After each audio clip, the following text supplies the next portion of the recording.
Evangelho segundo Mateus, capítulo 24, versículo 42, que nos diz assim: Vigiai, pois, porque não sabeis a que hora há de vir o vosso Senhor. Mas considerai isto: se o pai de família soubesse a que vigília da noite havia de vir o ladrão, vigiaria e não deixaria minar a sua casa. Por isso, estai vós preparados também, porque o Filho do Homem há de vir a hora em que não penseis. Somente até aqui, os irmãos podem sentar-se, por favor. Glória a Deus.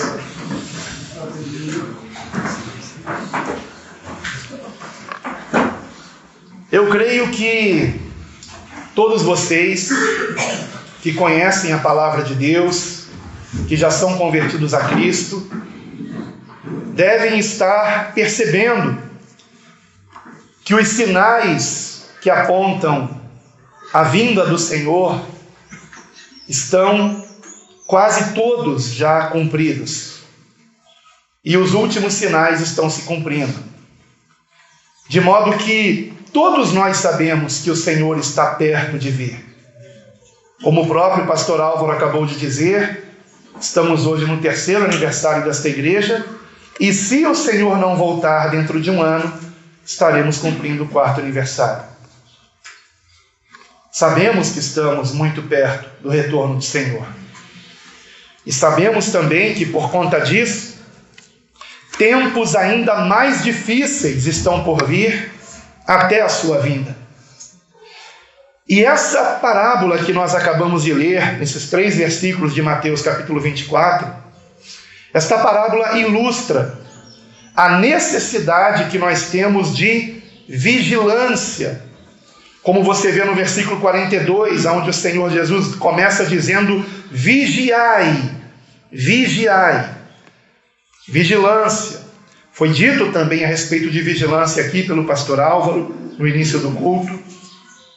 E antes de falar sobre a vigilância, ele já havia deixado 2 ilustrações ou comparações a respeito desse tempo e de nós estarmos dele apercebidos, contando a parábola da figueira, que começa no versículo 32, e depois fazendo uma analogia deste tempo que nós vivemos com os dias de Noé, onde as pessoas estavam distraídas com as coisas do mundo e não estavam percebendo, dando ouvidos à pregação de Noé, que os alertava a respeito do dilúvio que viria.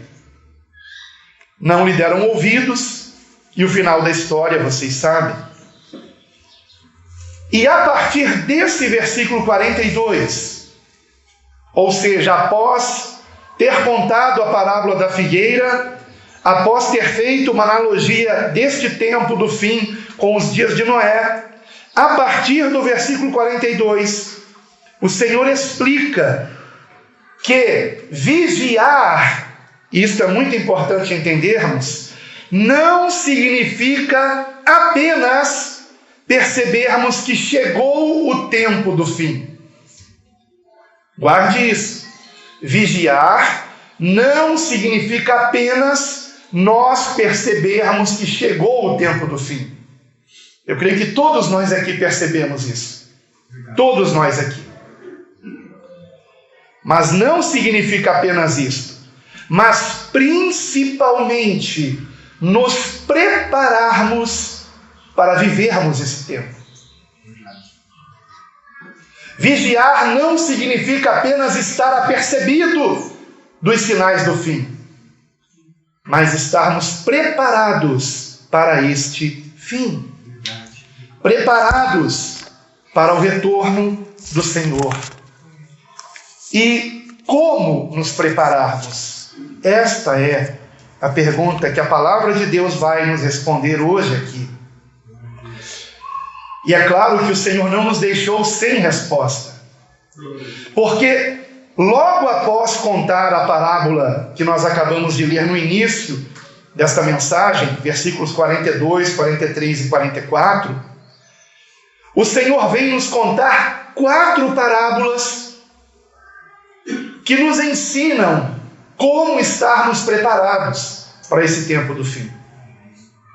O problema é que muitos não leem estas parábolas compreendendo que se elas estão incluídas no chamado sermão profético ou sermão escatológico de Jesus, que engloba todo o capítulo 24 e também o 25, o problema é que se não nos apercebermos de que essas parábolas estão nesse sermão, é porque tem a finalidade de nos ensinar como vivermos neste tempo final, que é um tempo mais perigoso, irmãos.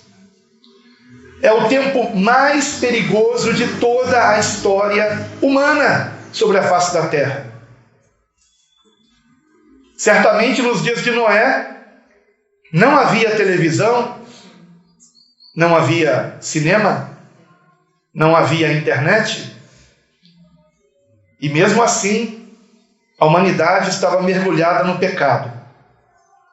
E agora, como se não bastasse a humanidade estar novamente mergulhada no pecado, nós que somos de Cristo corremos o risco de também nos contaminarmos com o pecado, porque através da TV, da internet, o mundo entra dentro da nossa casa. Nós não precisamos estar numa boate para nos contaminarmos com o pecado. Basta assistir um filme em que tem uma boate na história. Está lá aquela música, está lá aquele ambiente, e está lá o crente sentado, de boca aberta, vendo aquilo ali por 2 horas. Reclama de 1 hora de pregação, mas fica 2 horas sentado no sofá vendo bobagem, porcaria. E pensa que está salvo. Está se contaminando com o mundo e pensa que é crente só porque vem domingo na igreja. Será que é mesmo? Qual será a avaliação do Espírito Santo a nosso respeito? Eu quero lembrar, irmãos, que Espírito Santo não é um nome composto. Espírito Santo não é como, por exemplo, Antônio Carlos, João Pedro. Santo não é o segundo nome de Espírito. Santo é a qualidade do Espírito. Ele é santo, santo, santo.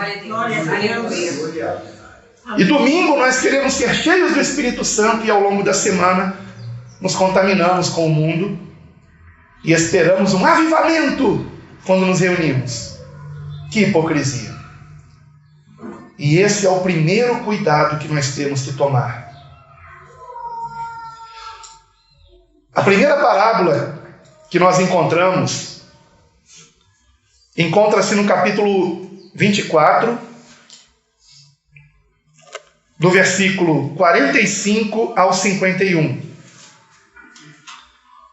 que nos diz assim: Quem é, pois, o servo fiel e prudente, a quem o Senhor constituiu sobre os seus servos para dar-lhes o sustento a seu tempo? Bem-aventurado aquele servo que o seu Senhor, quando vier, achar fazendo assim. Em verdade vos digo que o porá sobre todos os seus bens. Mas, se aquele servo disser em seu coração: o meu senhor tarda em vir, e começar a espancar os seus conservos, e a comer e a beber com os ébrios, virá o senhor daquele servo num dia em que não o espera e a hora em que ele não sabe, e separá-lo-á e o destinará a sua parte com os hipócritas. Ali haverá pranto e ranger de dentes. Hipocrisia. Hipocrisia. Esse é o maior cuidado, é o primeiro cuidado que nós temos que ter nesse tempo do fim, irmãos. Porque na medida em que nos aproximamos do retorno de Cristo, Ele mesmo profetizou que o mundo nos odiaria por nós nos mantermos praticantes da palavra de Deus e não apenas ouvintes. E por conta de sermos odiados, nós somos zombados, ridicularizados. E alguns não suportam isso. E então escondem a sua fé para não passarem por esse tipo de situação. E isto é negar a Cristo, irmãos. Isto é se envergonhar dele. O Senhor disse que aquele que se envergonhar dele, ele se envergonhará dessa pessoa perante os anjos do Pai na sua vinda. Será que nós nos envergonhamos da nossa fé, irmãos? Estamos nessa reta final e cada vez mais irão zombar da nossa fé. Cada vez mais nós seremos chamados de pessoas ridículas, antiquadas, bobas, por nós não compactuarmos com as coisas do mundo. E quando nós fazemos concessões para não sermos perseguidos e ao mesmo tempo nos reunimos para dizer que amamos o Senhor, só tem um nome para isso, irmãos: hipocrisia. É o único nome. Ou nós somos realmente o de Cristo e não somos mais do mundo, ou nós estamos enganando a nós mesmos. Essa é a questão, amados. Não por acaso, o Senhor disse que a primeira coisa que nós temos que tomar cuidado é com a hipocrisia. Se você conferir em Lucas capítulo 12, versículo 1, o Senhor Jesus ali diz o seguinte: acautelai-vos primeiramente, olha, a primeira coisa que vocês têm que fazer, acautelai-vos primeiramente do fermento dos fariseus, que é a hipocrisia. Primeiramente. Quem eram os fariseus? Os religiosos. Hoje em dia, ser evangélico é politicamente correto. Você já percebeu? Mas quem disse que ser evangélico é de fato ser do evangelho? Ontem mesmo minha esposa lembrou de uma frase: não precisamos de mais igrejas evangélicas, precisamos de mais evangelho nas igrejas. Essa é a questão. Há muitos religiosos fariseus hoje em dia que dizem ser de Cristo, mas não são, não. Porque suas atitudes mostram que são iguaizinhos ao mundo. Guardam mágoa, ressentimento, não perdoam, não pedem perdão, pagam o mal com o mal e diz que é cristão. Não, não é. É um hipócrita. Porque Jesus nos ensinou a amar até os inimigos. Como ontem o pastor Vanderlei muito bem lembrou no culto. Então, amados, como nos prepararmos para esse tempo do fim? Em primeiro lugar, temos que abandonar a hipocrisia. Ontem no culto, 2 pessoas se decidiram por Cristo. Eu até costumo dizer que não se trata de uma decisão, mas de uma rendição. De uma rendição. Será que nós nos rendemos a Cristo? A ponto de dizermos como Paulo: vivo não mais eu, mas Cristo vive em mim? Ou aquele dia da decisão foi apenas uma emoção? Foi apenas uma decisão de fazer parte de um clube chamado igreja? Ou compreendemos que Jesus não é apenas o Senhor, a quem chamamos de Senhor, mas Ele tem que ser, de fato, o Senhor em nossas vidas. Em nossas vidas. Ele mesmo disse: por que me chamais Senhor, Senhor, e não fazeis o que vos mando? Em segundo lugar, amados, Depois de largarmos a hipocrisia, e não somente a hipocrisia, a companhia dos hipócritas. Isso é muito importante. É muito importante. Porque a palavra diz que as más companhias corrompem os bons costumes. Se não deixarmos a companhia dos que dizem que são de Cristo, mas não são de fato, daqui a pouco nós estaremos sendo tão hipócritas como eles. Eu não estou dizendo que você não pode conversar com seus colegas de escola, de trabalho, vizinhos, não é isso. Mas uma coisa é conversar e outra coisa é se juntar. Outra coisa é participar de suas festas. Outra coisa é você sair com eles. Uma coisa é você estar com alguém por motivo de estudo, por motivo de trabalho. Outra coisa é você sair do trabalho e ir com essa pessoa para um shopping, por exemplo. Mas ele é evangélico. Ele é evangélico, mas ele faz coisas que não dão bom testemunho. Que evangélico é esse?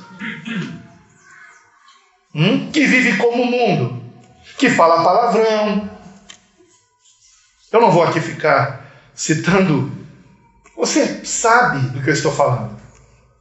Porque se eu ficar citando, pode parecer que eu estou dando indireta para alguém. Não é o caso. Estou pregando a palavra, irmãos.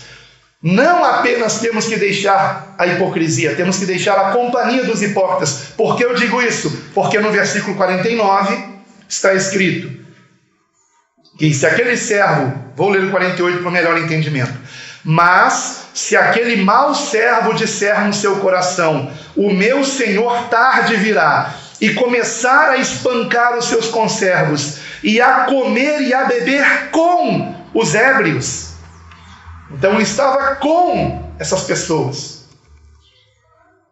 E quem diz que é de Cristo, e fica com pessoas hipócritas, qual será o destino dela? Versículo 51. A sua parte será com os hipócritas, e ali haverá pranto e ranger de dentes.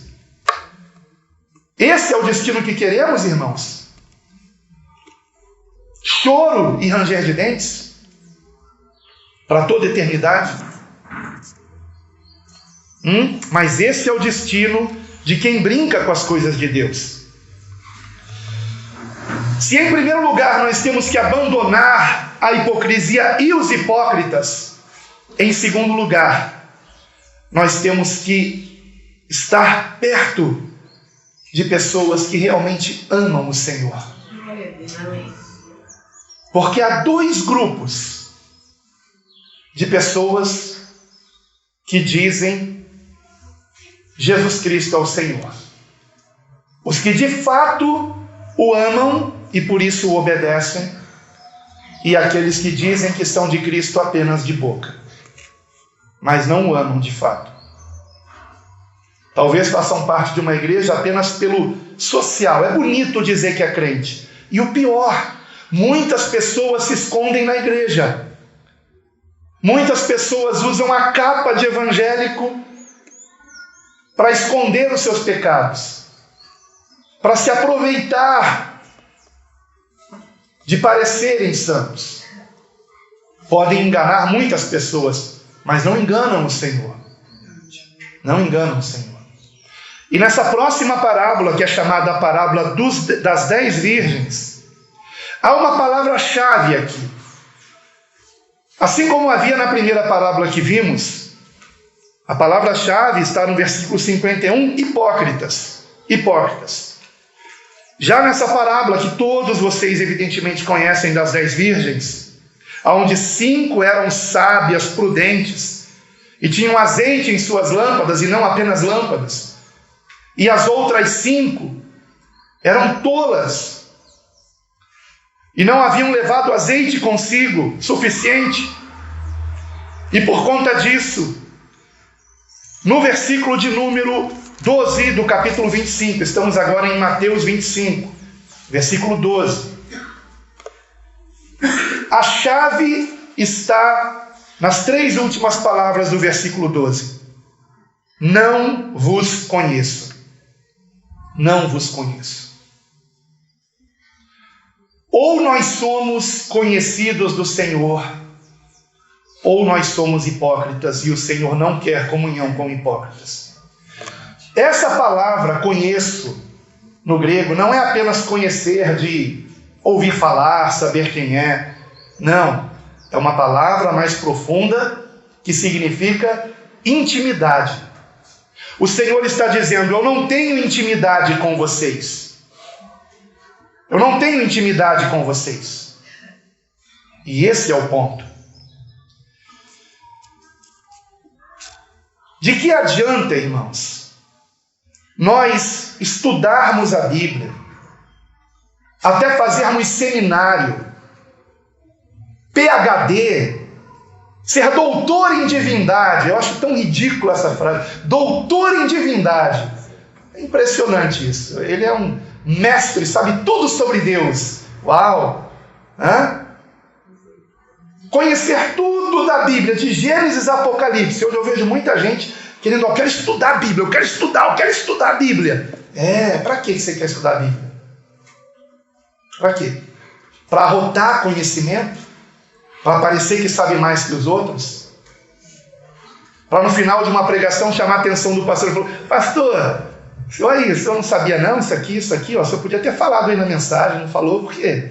Eu estou sabendo aí, ó, o senhor não sabia não, né? Que arrotar conhecimento. De que adianta conhecermos tudo sobre Deus e não sermos conhecidos de Deus? Esse é o ponto. Pense numa pessoa famosa.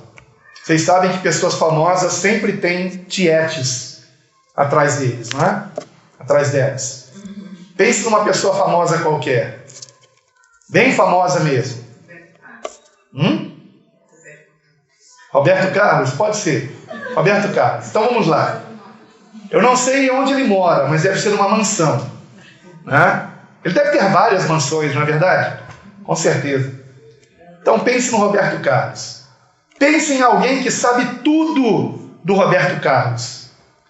E essa pessoa um dia decide almoçar com o Roberto Carlos e vai até a porta da mansão do Roberto Carlos e diz para o segurança: eu vim aqui hoje almoçar com o Roberto Carlos. Aí o segurança pega ali a pranchetinha dele e diz: olha, não tem nada aqui escrito que vem alguém almoçar com ele. Quem é você? E então a pessoa diz: eu sou aquele que sei tudo sobre o Roberto Carlos. Eu sei até o nome dos bisavós do Roberto Carlos. Todos os bisavós. Você sabe? O segurança vai dizer: não sei. Nem dos avós eu sei, vou saber dos bisavós. Pois é, eu sei tudo da vida do Roberto Carlos. Eu conheço tudo sobre ele. Então tá, espera um minutinho. Ele vai entrar em contato com o Roberto Carlos pelo interfone. Seu Roberto, tem um homem aqui que diz que conhece tudo sobre o senhor. Ele pode entrar? E o Roberto Carlos olha ali no visor da... Como é que é o nome daquilo mesmo? Da câmera de monitoramento, né, de segurança. E olha ali na TV e diz: olha, eu não conheço essa pessoa. Eu não conheço. É um louco. Ele não pode entrar não. É um maluco. Não deixa entrar não. E simplesmente ele vai dizer: olha, eu lamento. Você conhece tudo sobre o Roberto Carlos, mas ele não te conhece. Assim será na eternidade, irmãos. O Senhor não receberá na sua presença aqueles a quem ele não conhece, com quem ele não teve intimidade, que não deixaram ele participar de suas vidas, que tomaram decisões sem o consultar, ou que o consultaram e fizeram exatamente o contrário do que ele mandou fazer. Não são seus amigos. Não são. Em Mateus capítulo 7, versículo 21, o Senhor nos alertou, Mateus 7, 21, nem todo que me diz Senhor, Senhor entrará no reino dos céus, mas aquele que faz a vontade do meu Pai que está nos céus. Muitos me dirão naquele dia: Senhor, Senhor, não profetizamos nós em teu nome, e em teu nome não expulsamos demônios, e em teu nome não fizemos muitas maravilhas. E então lhes direi abertamente: nunca vos conheci. Apartai-vos de mim, que praticais a iniquidade. Como ser conhecido do Senhor?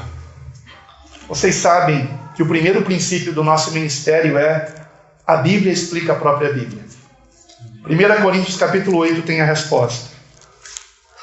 Quem é conhecido do Senhor? 1 Coríntios 8. Versículos 1, 2 e 3. Que diz assim: ora, no tocante às coisas sacrificadas aos ídolos, sabemos que todos temos conhecimento. O conhecimento incha, mas o amor edifica. E se alguém cuida saber alguma coisa, ainda não sabe como convém saber. Mas se alguém ama a Deus, esse é conhecido dele. Glória a Deus. Aleluia. Quem é conhecido do Senhor? Quem o ama. Por isso, na parábola das 10 virgens, irmãos, 5 amavam o Senhor e 5 não o amavam de fato. 5 realmente o amavam e tinham um relacionamento com ele. 5 diziam conhecê-lo, mas ele não as conhecia. E o que significa amar o Senhor? Veja comigo João capítulo 14, versículo 23. A Bíblia explica a própria Bíblia. João capítulo 14, versículo 23. Quem ama o Senhor? O próprio Senhor Jesus Cristo responde, dizendo: se alguém me ama, guardará a minha palavra, e meu Pai o amará, e viremos para ele, e faremos nele morada. Isso é ter azeite na lâmpada, é ter a presença de Deus em seu coração, porque você ama o Senhor. Você ama o Senhor, você quer Deus e não se aproveitar de Deus. Você não vem para o culto se perguntando o que essa igreja pode fazer por mim. Antes, pelo contrário, você vem para o culto dizendo: o que eu posso fazer pelo Senhor? Porque Ele já fez tudo por mim. Ele já me salvou naquela cruz. Não, o melhor não está por vir, o melhor já veio. É Jesus Cristo, é o Espírito Santo em nós, a esperança da glória. Então, repetindo o que Jesus disse, versículo 23 de João, capítulo 14, versículo 23. Se alguém me ama, guardará a minha palavra, e meu Pai o amará, e viremos para ele, e faremos nele morada. Quem não me ama, não guarda as minhas palavras. Ora, a palavra que ouvistes não é minha, mas do Pai que me enviou. Então não adianta dizer: Jesus, eu te amo. A sua vida vai mostrar se você o ama. E quando você pecar e fizer algo que você sabe que não deveria ter feito ou dito, então você vai chorar, porque você o ama. E você não queria entristecer o Espírito Santo de Deus. Porque amar o Senhor não significa nunca mais pecar, nunca mais errar. Porque enquanto estamos nesse mundo, como disse o Senhor Jesus, temos que lavar os pés. O lava-pés foi para mostrar isso, irmãos. Não é que nós temos que lavar o pé uns dos outros, literalmente falando. Significa, irmãos, que nós vamos sim errar. E que nós temos que pedir perdão quando erramos. E temos que perdoar quando alguém errar a nosso respeito. Será que nós estamos nos preparando realmente para a vinda de Cristo, irmãos? Porque o Senhor mesmo ensinou que se não perdoarmos, o Pai não nos perdoará. Ele disse mais: se não perdoardes de todo o vosso coração, de todo o vosso coração. Um autoexame que temos que fazer no mínimo uma vez por semana. No mínimo. Senhor, sonda o meu coração. Há alguma mágoa? Há algum ressentimento? Há algum rancor? Tira isso de mim, Senhor. E perdoe. Perdoar é você não desejar o mal para aquela pessoa que te fez mal. É você não pagar o mal com o mal. Será que realmente, amados, estamos nos preparando para o retorno do Senhor? Nesses dias tão maus, onde a vingança é algo tão comum, é até celebrado. Não podemos ser assim, amados. Que nos chamem de bobos. Mas é preferível ser chamado de bobo e pagar o mal com o bem, do que não termos mais a presença de Deus em nós, endurecendo o coração e entristecendo o Espírito Santo de Deus. Então, voltando na parábola das 10 virgens, amados irmãos, o versículo 10 diz que as que estavam preparadas entraram com ele para as bodas e fechou-se a porta. E elas bateram, aquelas outras 5 bateram. Versículo 11: chegando depois também as outras virgens disseram: Senhor, Senhor, abre-nos. E ele respondeu, dizendo: em verdade vos digo que não vos conheço. Será que o Senhor nos conhece? Será que temos feito essa oração? Senhor, sonda o meu coração. Tu és bem-vindo em todas as áreas da minha vida. E onde houver podridão, Senhor, limpa com teu sangue puro, santo. Me purifica, Senhor. Torna as minhas vestes mais alvas que a neve para a tua glória. Porque eu me arrependo no pó e na cinza. Eu reconheço que eu não posso salvar a mim mesmo. Isso é se preparar para a vinda de Cristo, irmãos. Terceira parábola está também no capítulo 25, evidentemente, dos versículos 14 a 30, conhecida como parábola dos talentos. Qual é a palavra-chave nessa parábola? Lembrem-se, na primeira parábola, a palavra-chave era hipócritas. Na segunda, a palavra conheço, não vos conheço. E na terceira, a palavra-chave está no versículo 30, onde o Senhor diz: lançai, pois, o servo inútil nas trevas exteriores, ali haverá pranto e ranger de dentes. A palavra-chave aqui é inútil. Inútil. Se em primeiro lugar, irmãos, nós temos que abandonar a hipocrisia e a companhia dos hipócritas, e em segundo lugar, nos unirmos com os que amam o Senhor. Lembrando, há 2 grupos: o dos hipócritas que dizem amar, mas não praticam o que ele ensinou, então não amam coisa nenhuma. E o outro grupo é os que realmente amam, porque praticam o que o Senhor ensinou. Como muito bem o pastor Álvaro ontem pregou lá em Cosmópolis. Temos que ser praticantes e não apenas ouvintes. Então, em terceiro lugar, irmãos, como nos preparamos para o retorno do Senhor?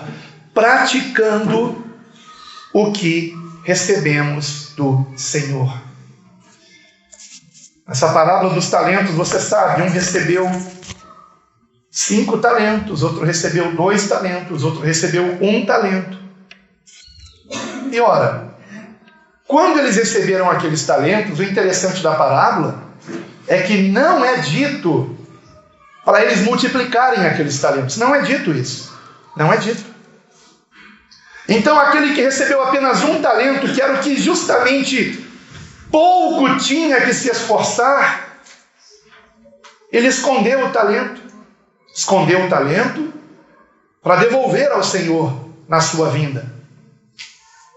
E vejam que interessante, esse que escondeu o talento era justamente aquele que conhecia o Senhor, era o teólogo. Era o teólogo. Tão interessado em estudar, eu quero estudar, vou estudar a Bíblia, vou conhecer tudo da Bíblia. para no final ser condenado. Onde é que está escrito isso, pastor? Versículo 24. Mas, chegando também o que recebera 1 talento, disse: Senhor, eu te conhecia, que és um homem duro, que ceifas onde não semeaste, ajuntas onde não espalhaste, e atemorizado escondi na terra o teu talento. Aqui tens o que é teu. E pensou que isso bastava. Eu estou te devolvendo o que o Senhor me deu. Eu te conheço.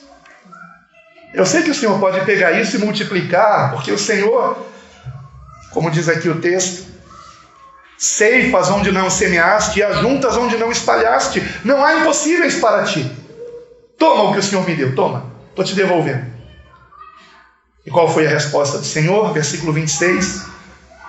Mau e negligente servo, sabias que ceifo onde não semeei e ajunto onde não espalhei?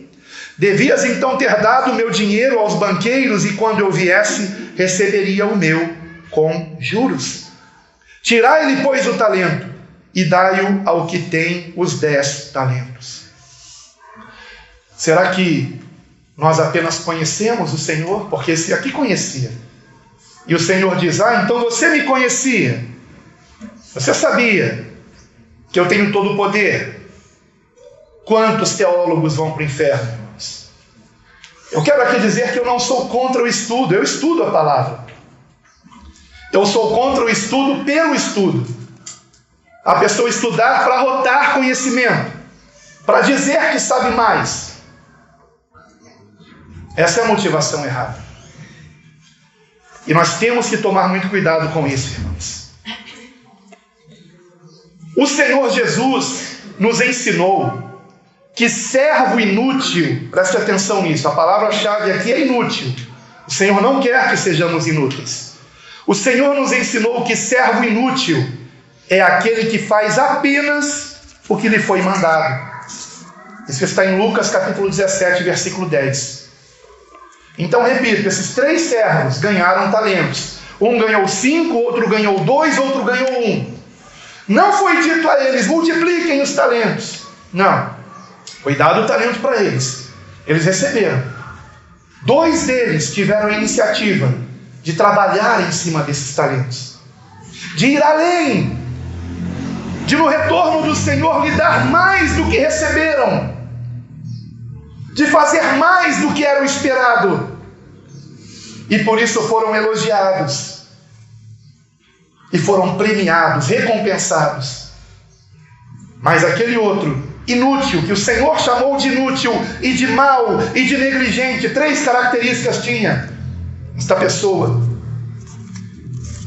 Ele não foi além. Ele fez apenas o que era mandado. Guarde isso. O que era mandado. Isso fala a respeito do que? Da lei. Da lei. Não matarás, não roubarás, não adulterarás. Porém, queridos, na graça de Deus em Cristo Jesus, nós somos ensinados a irmos além da lei, a irmos no cerne da lei. Por isso o próprio Senhor Jesus, em Mateus capítulo 5, versículo 20, disse: escute, isso é muito sério, irmãos. Se a vossa justiça não exceder, ou seja, não ir além da justiça dos escribas e fariseus, de modo nenhum entrareis no reino dos céus. Isso é palavra de Deus. Foi o Senhor Jesus Cristo quem disse: se a nossa justiça não for além, não exceder a dos escribas e fariseus, que eram os religiosos. Engraçado que os que mais deram trabalho para Jesus foram os religiosos, justamente por causa da hipocrisia. Então, o que significa isso? O próprio Senhor Jesus explica, irmãos. A Bíblia explica a própria Bíblia. A Bíblia é a palavra de Deus, e o nosso Deus não nos deixou sem entendermos o que Ele nos ensina. Em Mateus 5:20 Ele nos dá esse alerta, que a nossa justiça tem que exceder a dos escribas e fariseus, e logo a seguir Ele ilustra isso, dando continuidade ao Sermão do Monte, aonde por 6 vezes Ele diz: ouvistes que foi dito, eu porém vos digo. Por exemplo, ouvistes que foi dito, não matarás. Ele, porém, nos ensinou que se alguém odeia seu irmão, já é um homicida. Já é um homicida. Eu nunca matei ninguém. Mas quantas pessoas você odeia? Quantas pessoas você detesta? Quantas pessoas você quer o mal? Você já matou essa pessoa no seu coração. Você quer o mal de alguém? Você está matando essa pessoa no seu coração. Então vejam como a graça faz com que nós vivamos no Espírito e não na carne. Porque carnalmente, visivelmente, nós podemos não ter matado ninguém de fato, tirado a vida de um ser humano, mas e no nosso coração? E no Espírito? E o Senhor vê o coração e não a aparência. Por isso que se não perdoarmos de todo o coração, estamos perdidos, irmãos. Outro exemplo, ouvistes que foi dito, não adulterarás. Eu, porém, vos digo, que se um homem olhar para uma mulher desejando-a, já adulterou no seu coração. Isso é exceder. Isso é não ser um servo inútil. Porque aquele que quer ser salvo pela lei perecerá. Mas aquele que vai além da lei, aquele que vai naquilo que consiste a lei e os profetas, não apenas não fazer o mal, mas fazer o bem. Os rabinos ensinavam, não faça ao teu próximo o que você não quer que ele faça com você. Jesus foi além disso. Jesus disse, faça ao teu próximo o que você gostaria que ele fizesse a você.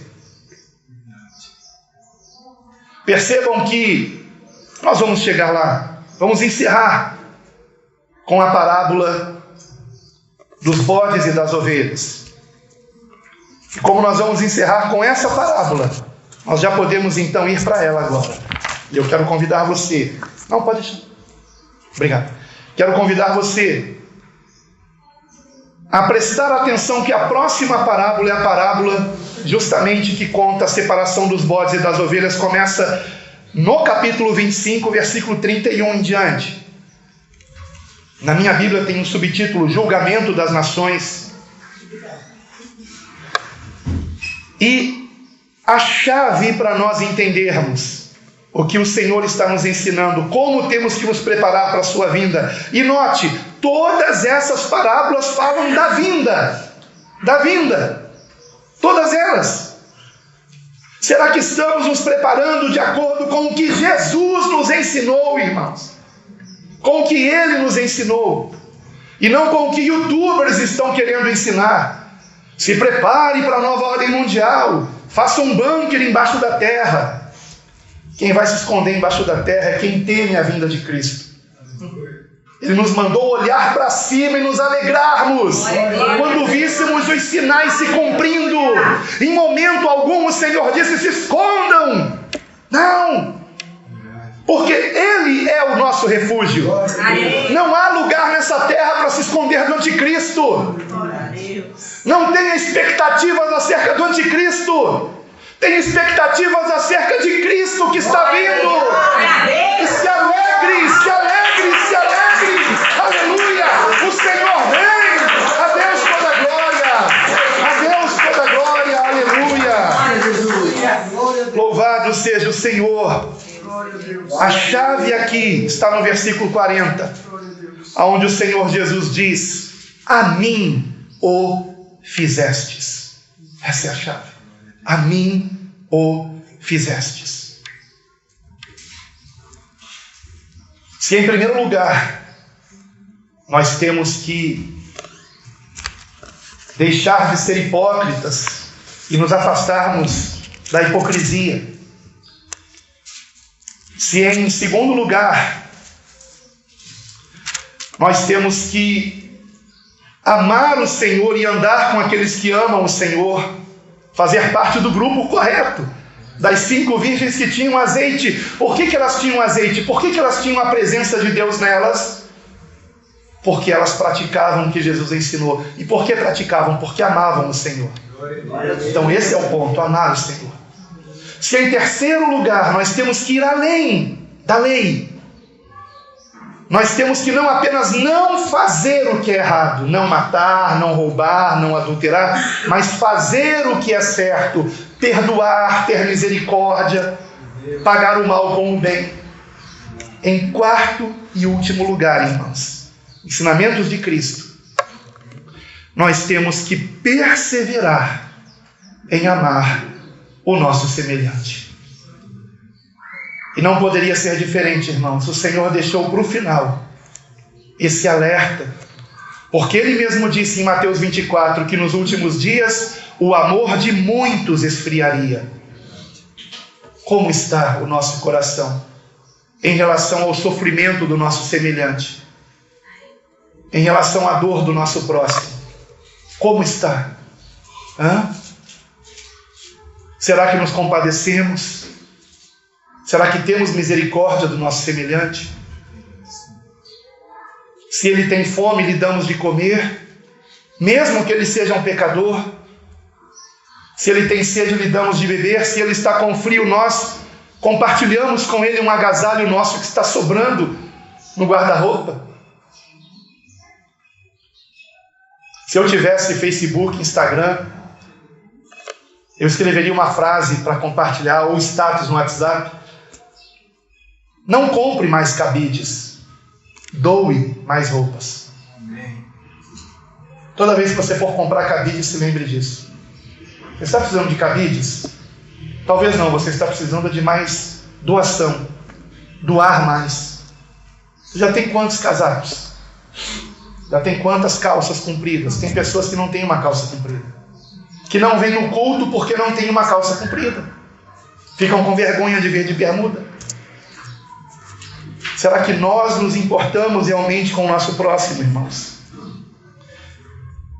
Eu quero aqui ler com vocês essa parábola.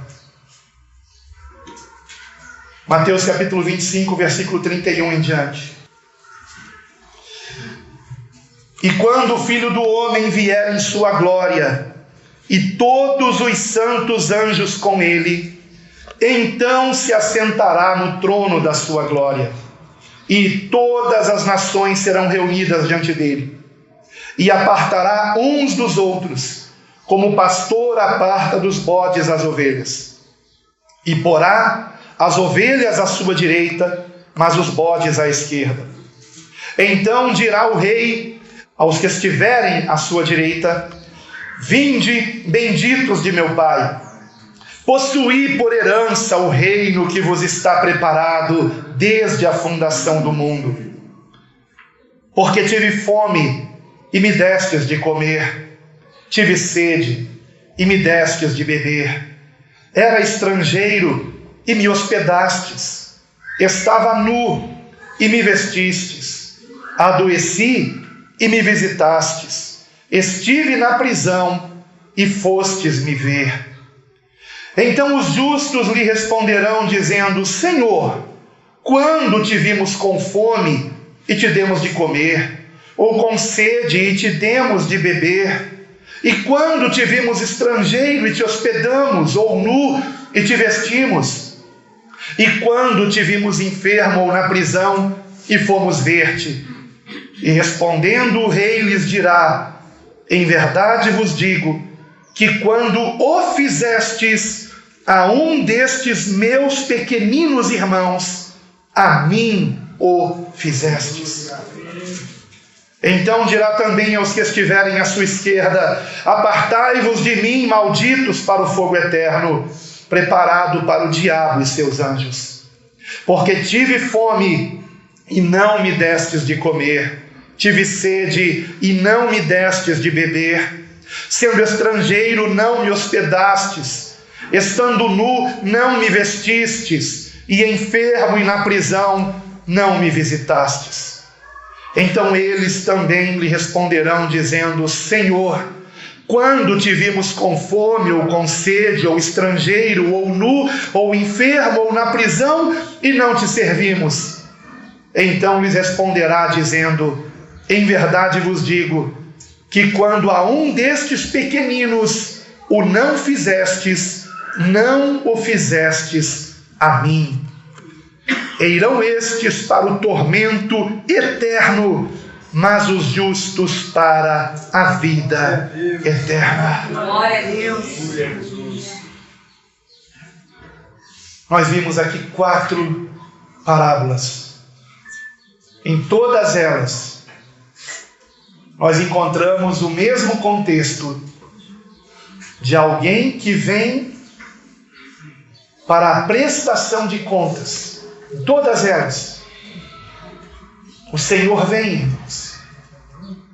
Estamos preparados para a sua vinda, irmãos? Estamos realmente deixando a hipocrisia e sendo verdadeiros discípulos de Cristo? Estamos praticando aquilo que Ele nos ensinou, sobretudo amando como Ele nos amou?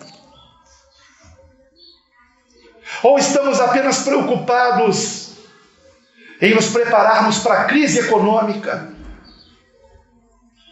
e juntarmos muitos mantimentos que o próprio Deus pode fazer com que apodreçam antes de vencer a validade?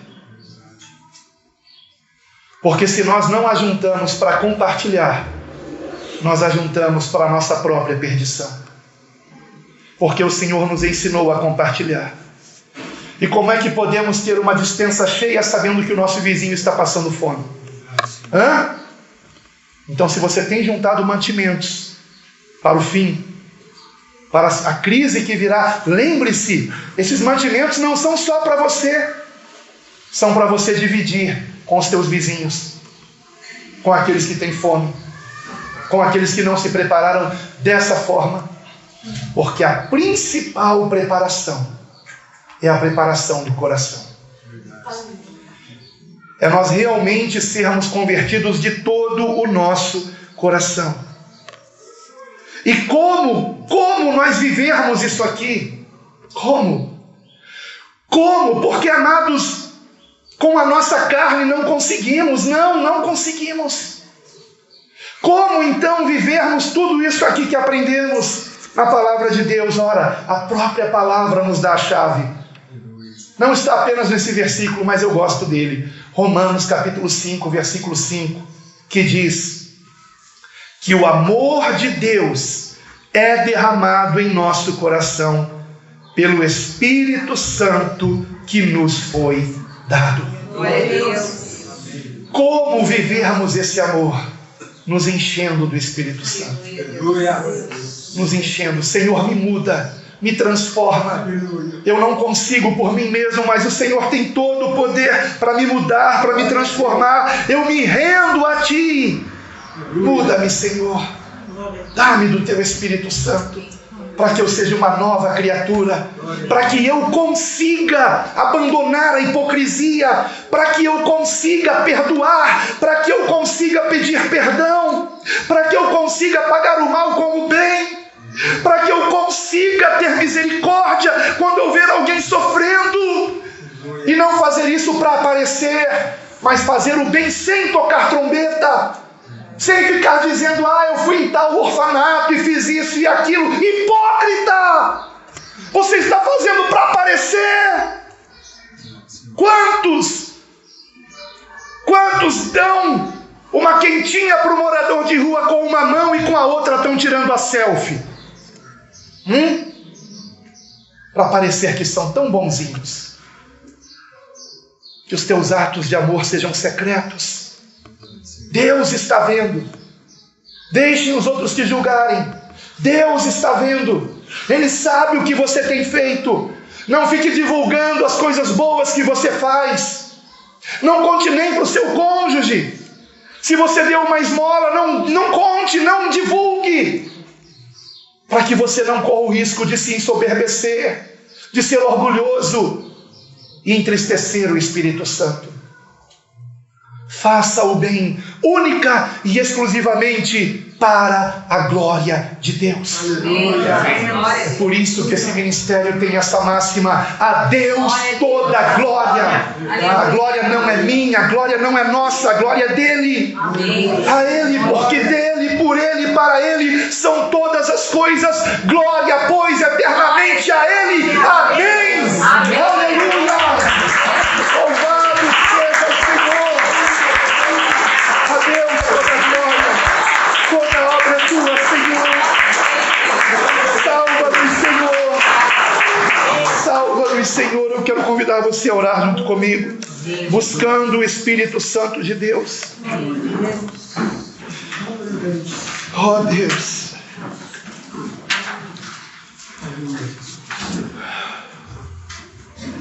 Feche seus olhos, mas abra o seu coração. Porque o Espírito Santo só é derramado onde há espaço para ele.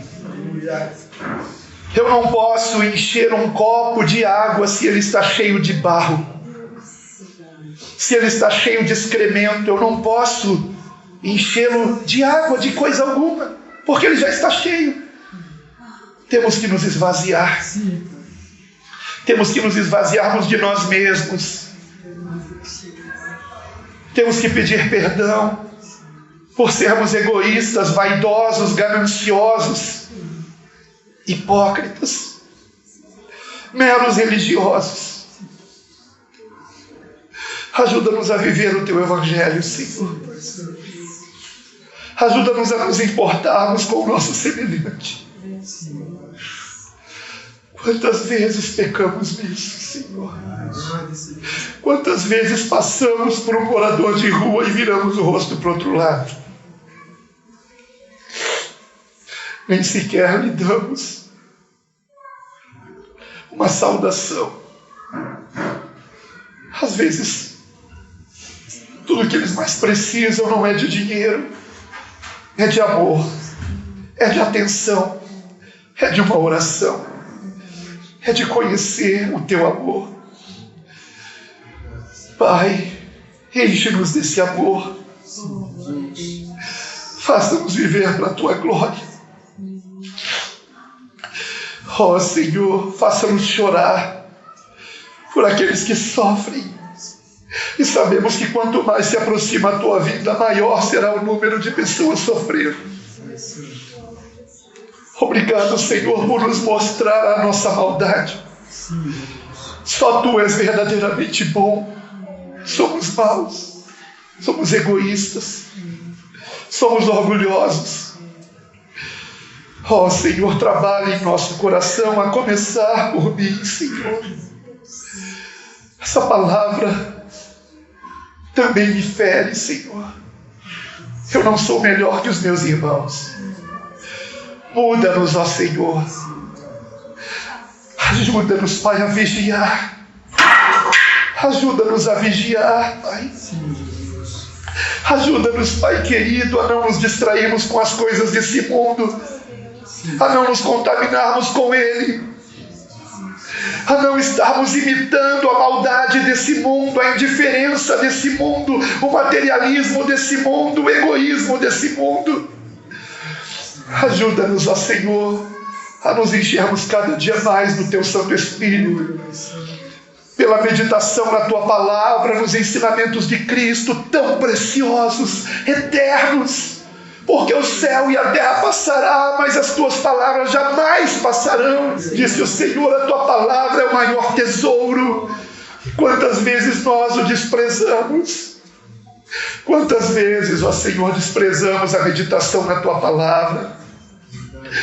Ó Pai, ajuda-nos a orar mais, para que a tua palavra venha a ser aplicada em nossos corações e verdadeiramente sejamos uma nova criatura para a tua glória. Que não estejamos lendo a Bíblia como quem lê um jornal, como quem lê um livro qualquer, mas que estejamos lendo para que por ela venhamos ser transformados, para que abandonemos toda hipocrisia e venhamos ser sinceros, venhamos ser honestos, venhamos ser íntegros, retos, cheios de misericórdia, de humildade, de mansidão, como Cristo Jesus, nosso Senhor, nos ensinou a ser. E que tudo isso, ó Senhor, seja para a Tua glória. Assim nós oramos pedindo a Tua ajuda, Senhor. Que venhamos nos esvaziar de nós mesmos e possamos dizer, como o Senhor Jesus nos ensinou: seja feito. Aleluia. Não como eu quero, mas como Tu queres. Tu és o oleiro, eu sou o barro. Eu quero ser Senhor amado, como vaso,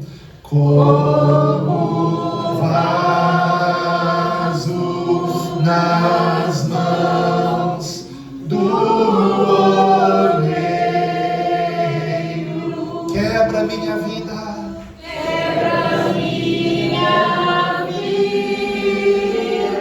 e me faça de novo,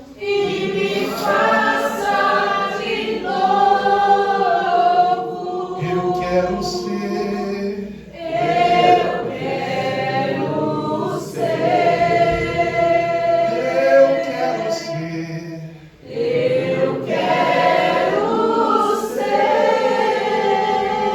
um vaso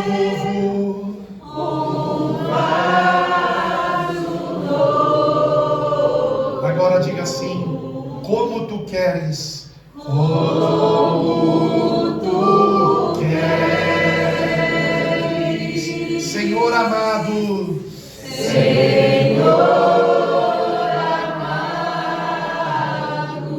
Tu és o oleiro,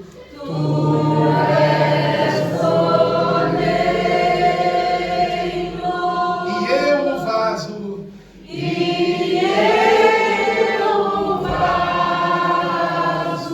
Quebra minha vida, e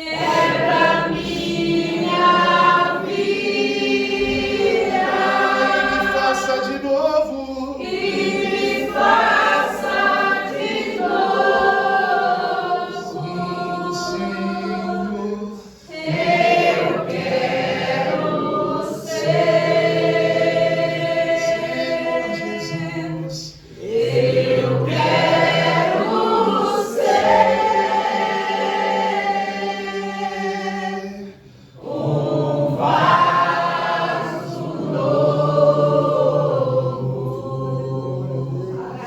vasos de honra. Esta igreja cada dia mais será para a glória de Deus. E quem crê, diga amém. E a Deus toda